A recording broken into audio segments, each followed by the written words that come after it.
कृष्णा। आज हम श्री भक्तमाल जी से अत्यंत सुंदर चरित्र का श्रवण करेंगे। ये एक ऐसी भक्ता थी जिन्होंने अपने प्रेम भरे हृदय से श्री ठाकुर जी को ऐसा रिझा दिया था कि जब ये भक्ता इस संसार से अपना त्याग करके गई तो श्री ठाकुर जी एक बालक की भांति सुबक सुबक कर रोए। जबकि ये भक्ता उन्हीं के धाम में गई थी, लेकिन इस संसार में उनका दर्शन पुनः नहीं होगा। यह श्रवण करके श्री ठाकुर जी एक बालक की भांति रोए।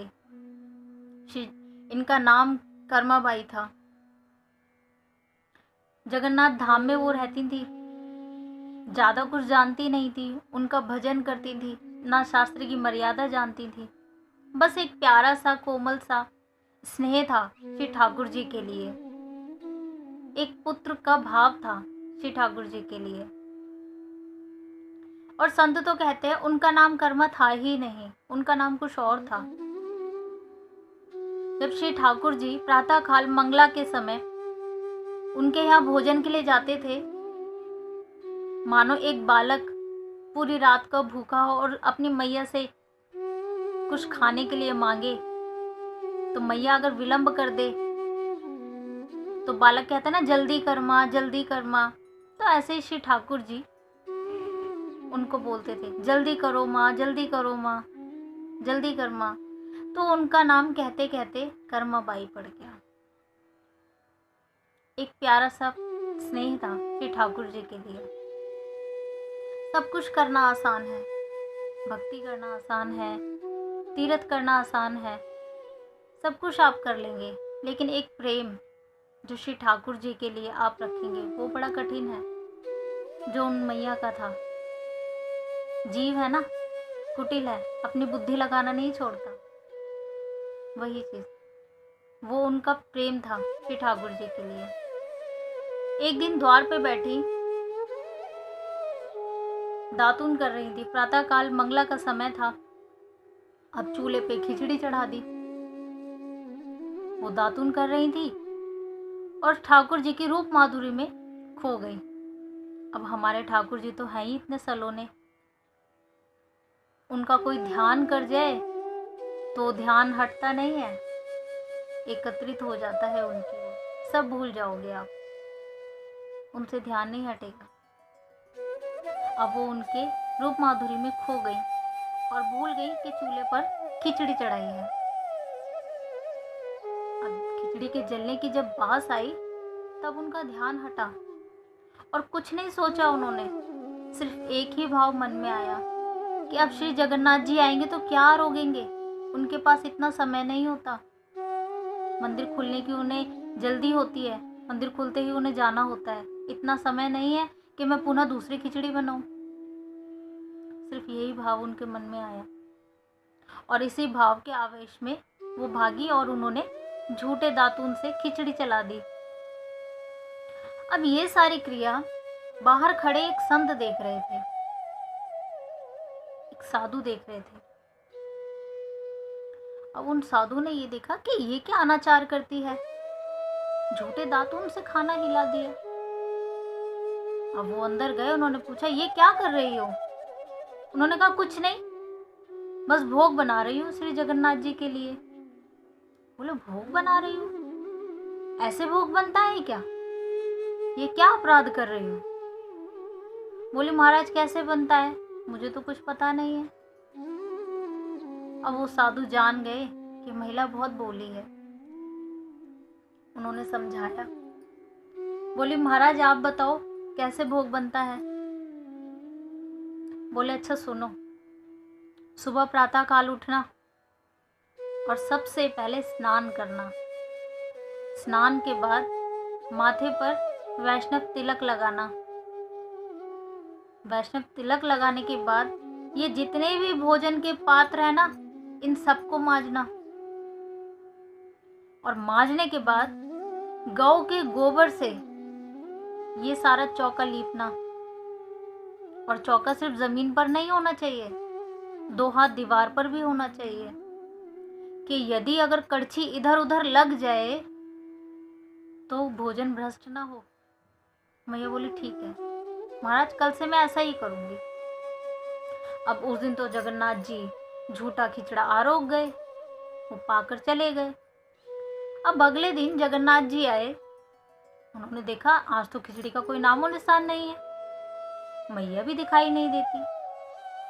फिर देखा कि दूर से मैया समुद्र तट से स्नान करके आ रही है। जगन्नाथ जी ने बोला, मैया क्या हुआ? बोले कुछ नहीं, हाथ से इशारा किया, प्रतीक्षा करो, आज तो मैं सच में भोग ही लगाऊंगी।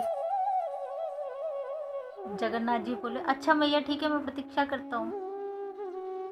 अब बेचारे वृद्ध शरीर, धीरे धीरे उन्होंने सारे भोजन के पात्र मांजे, खिचड़ी चढ़ाई। अब श्री जगन्नाथ जी को विलंब हो गया, उन्हें जाना था, मंदिर के पट खुलने वाले थे।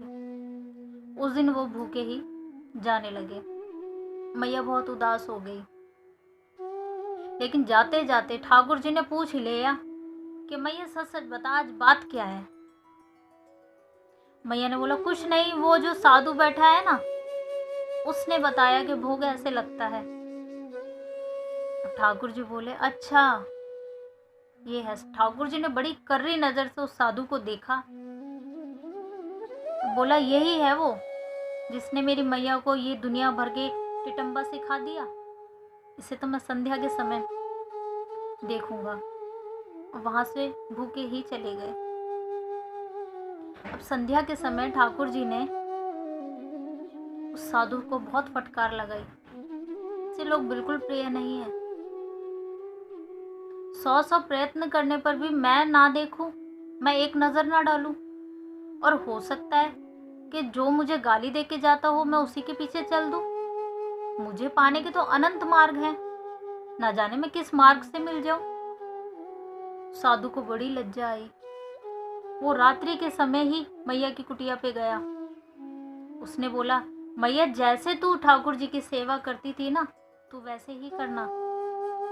ये सारे आचार विचार ये सब तो हम जैसे तुच्छ प्राणियों के लिए हैं, जिनके पास हृदय तो है लेकिन हृदय में प्रेम नहीं है, जो किसी का हो नहीं सकते। इतना प्रेम था मैया के उस भाव में। अब उस दिन वो झूठा खिचड़ा आरोग के चले तो गए ठाकुर जी। अब जैसे ही मंदिर के द्वार खुले, मंदिर के पट खुले, पुजारियों ने क्या देखा कि ठाकुर जी के मुख पर झूठन लगी है। और झूठन भी कैसी? खिचड़ी की झूठन। पुजारियों ने सोचा चलो ठीक है, किसी भक्त के यहाँ गए होंगे, पाए आए होंगे। लेकिन उस भक्त को इतना भी नहीं पता कि ठाकुर जी को भोग के बाद उनका आचमन भी कराना होता है। पुजारियों ने ठाकुर जी को सौगंध दी, पूछा बताओ सच क्या है, क्या हुआ? ठाकुर जी ने बोला कि ये मेरा नित्य प्रति का नियम है। मैं मंगला भोर के समय ही अपनी मैया के यहाँ जाता हूँ भोग के लिए। मुझे ये तुम्हारे इन व्यंजनों में वो स्वाद नहीं आता जो मेरी मैया के हाथों में मुझे आता है। और मैं दिन भर का पेट तो अपनी मैया के खिचड़े से ही भर लेता हूँ। मुझे अपनी मैया के इतने व्यंजनों में प्रेम मिलता है जितना मुझे तुम्हारे इन 56 भोगों में नहीं मिलता। बोले ठीक है, तो क्या उस भक्त को इतना भी नहीं पता कि तुम्हारा आचमन कराना चाहिए, तुम्हारा मुख धुलाना चाहिए? बोले मेरी मैया बहुत भोली है, उसे कुछ पता नहीं है, सिर्फ वो मुझसे प्यार करती है, मुझसे प्रेम करती है। इतना प्रेम है उनकी भक्ति में। बोले ठीक है, चलो मान लिया उनके इतना प्रेम है। और जिस दिन कर्माबाई इस संसार का त्याग करके गई, ठाकुर जी के धाम में पधारी, तो ठाकुर जी ऐसे रो रहे थे जैसे एक बच्चे की मैया खो जाती है ना, वो इस प्रकार रोते हैं, ये कथा कहती है। ठाकुर जी एक बालक की भांति बहुत सुबक सुबक कर रोए। पुजारी ने पूछा क्या हुआ, क्यों रो रहे हो? बोले मेरी मैया मुझे छोड़कर चली गई। बोले लेकर भी तो तुम ही गए, रख लेते अपने पास। बोले मैं ज्यादा समय तक अपने भक्त को यहाँ नहीं रखता, ये संसार बहुत कष्ट देता है। मेरी माया पल पल उसे तपाती है। किसी ने मेरे से 2-3 दिन पहले क्वेश्चन पूछा कि क्या भक्ति करने से कष्ट दूर हो जाते हैं? नहीं, भक्ति करने से कष्ट दूर नहीं होते। कष्टों को झेलने की क्षमता आ जाती है, क्योंकि ठाकुर जी हमारे साथ होते हैं, और जिनके साथ ठाकुर जी होते हैं कष्टों का निवारण तो होना ही है। ये तो हमारे शरीर के प्रारब्ध होते हैं जिन्हें हमें भोगना होता है, वरना हमें फिर से इस दुनिया में आना पड़ेगा, फिर से हमें जन्म लेना पड़ेगा और इन्हें भोग कर जाना पड़ेगा। और जो लोग इनकी भक्ति करते हैं, श्री ठाकुर जी की भक्ति करते हैं, भजन करते हैं, कीर्तन करते हैं, श्री ठाकुर जी उनके साथ ही होते हैं। लेकिन जो प्रारब्ध हैं वो तो हमें भोगने हैं, वो तो हम भोगेंगे ही। जहाँ हमें शूल चुभना हो ना, वहाँ हमें सुई चुभेगी। इतना ध्यान रखेंगे हमारे भगवान। यही चीज़ें हैं जो हमें ध्यान देनी चाहिए, लेकिन हम नहीं दे पाते। भजन के लिए ही समय नहीं निकाल पाते, इतने व्यस्त हैं। 2-2 घंटे हम फ़ोन देख सकते हैं, लेकिन भगवान के लिए भजन नहीं कर सकते। इतना ठाकुर जी का प्रेम था उन भक्ता के लिए कि आज भी श्री जगन्नाथ जी में सबसे प्रथम भोग जो लगता है वो खिचड़ी का लगता है। और खिचड़ी कोई भी बनाए, ये कहकर ही भोग लगाया जाता है कि ये कर्माबाई का खिचड़ा है, तभी ठाकुर जी वो भोग पाते हैं, वरना नहीं पाते। तो ध्यान रखें, खुश रहें, भजन करें, कीर्तन करें, भक्तों का संग रखें और अपने आसपास देखें, किसी ज़रूरतमंद की मदद करें। वीडियो को शेयर करना ना भूलें। राधे राधे।